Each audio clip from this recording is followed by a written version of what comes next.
degan ba'zida aldoqchim yolg'onchim dadam bizga go'sht o'zichi qotgan non yegan musofir nonini tishlagan dadam farzandim qatordan qolmasin niyoz tog'ning bag'rida ishlagan dadam oilam xotirjam tinch bo'lsin deya musofir nonini tishlagan dadam farzandim qatordan qolmasin niyoz tog'ning bag'rida ishlagan dadam oilam xotirjam tinch bo'lsin deya musofir nonini tishlagan dadam.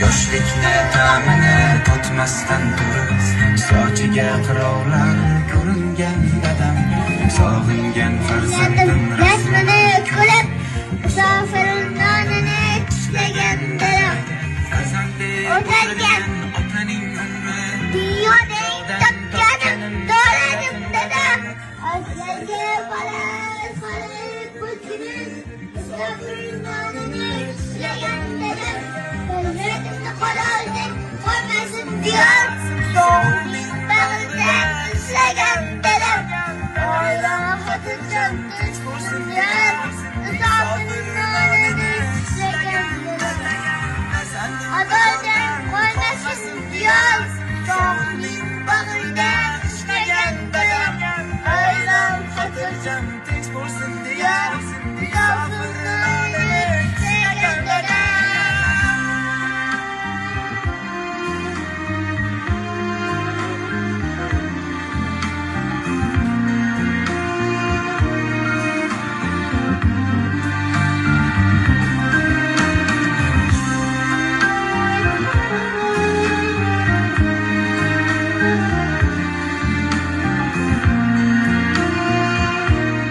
Assalomu alaykum. Assalomu alaykum. Dadadan sog' bo'ling. Dada. Dada. O'g'lim. Dadajon O'g'lim.